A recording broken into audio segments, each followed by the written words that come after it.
So I've had a lot of criticisms of this entire administration so far, the Trump administration.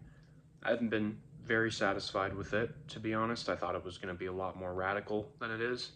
I didn't personally vote for Trump back in 2024 because I didn't really see a point to it. I don't see a point to democracy in general. We're not going to get into that right now. Today, I want to talk about um, this news article I saw about, you know, Trump implementing or trying to implement new policies that would favor English speakers and white Christians. Um, and I just gotta say, I am so in favor of that. I feel like my political views have evolved drastically over the last 5 years now, since 2020, really, is when I really started to get into politics and all that. And I basically started off with this, this idea that, well, just let some people over. I'm against illegal immigration. I'm very pro legal immigration, though. Then I took the Daily Wire pill. I started watching them for a bit, and then I became, well, I'm very pro just getting rid of immigration altogether. We need an immigration moratorium. We need to build the wall. We need to kick all these illegals out. We need to kick most illegals out, in a sense, the ones that are, criminals and causing all these problems. And it should be a very thin, sorry, not thin, it should be a very narrow path on who can actually make it into the country and who has a right to be a citizen here. Now I really think that we should start to play with this idea of because what was the trope, right? With the little the little phrase that was used. It was used in Glass Onion. It had Daniel Craig in it. It was like, oh, I'm just anti-immigration. I don't want all the Europeans to come in to this country anyway either. That's not what I want either. And it's like, well, why not actually? Because it seems to be that it's not just an issue of immigration in general. It's an issue that these people from these foreign nations have no love for our country because they don't come from a culture that teaches them to love America. They come from a culture that teaches them to hate America. Like if you, obviously you're going to be pro your own country at the end of the day, right? That's why, a lot of Mexicans who move here, they don't assimilate into the culture. They just become these giant mini states within neighborhoods that where nobody speaks any English. It's basically just a mini Mexico essentially. Um, and I think that comes from a desire of just wanting to be in your own country, which I understand, but that's not what this is. That's not what this country is for. This country is for us. This country is for Americans. And how we define Americans um, is definitely going to change in the last. It has, first of all, it has changed in the last 5 years, whether or not you want to believe that or not.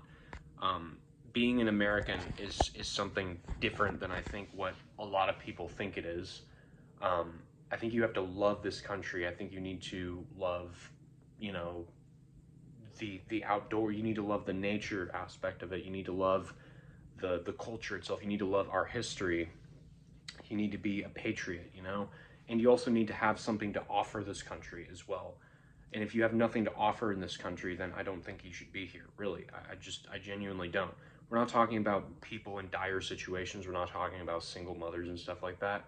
We're talking about people who come here with no intention of building anything except their own legacy, I guess.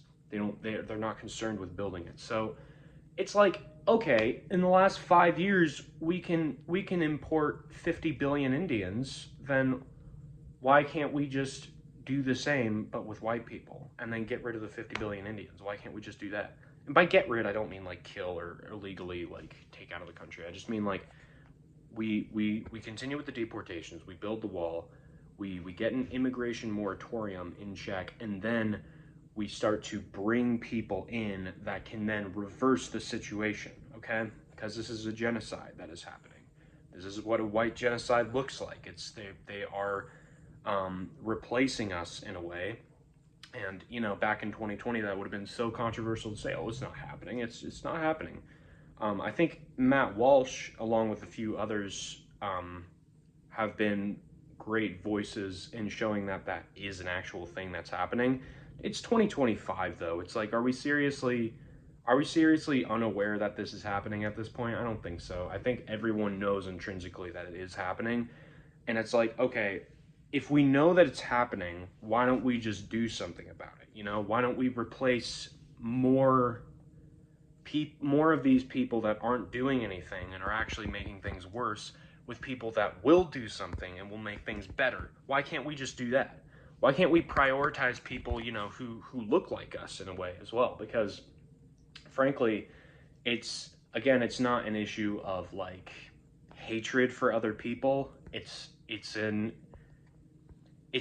assertion of love for my people. That's really all it is, okay? Like, I love white people. I love my people, you know? They're some of my favorite people, right? But they're in dire straits right now, and that's okay. And if you think this is controversial to say, by the way, this is how it functions in literally every other country. If you wanted to go to Russia, you wanted to be a citizen in Russia, you had to love Russia. You can't say frick Putin. You can't say, you know, you can't say you're anti-Russia and then become a Russian citizen. That's just not how it's going to work. That's how it works in pretty much every country. And it's not controversial to say that you love your own people, but then when it comes to American people, when it comes to loving American people and white people and, you know, Europeans, it's like, oh, suddenly you're a fascist. It's like, okay, that's a nice opinion that you have there, but you're calling for violence when you call someone a fascist like that. I just want to put that out there, okay? Next time you call someone a fascist, why don't you check your biases at the door, okay? You seriously have no preference for who you want to be around? Well, I'm sorry, but I do, okay? And I love my people. I'm not saying deport everyone who has a different skin color than me. That's not what I'm saying, okay? I'm saying import more people who will do good for this country. And frankly, right now, that's going to be English speakers, white Christians. It's just the way that it is. I don't make the rules, but we could make the rules. We could.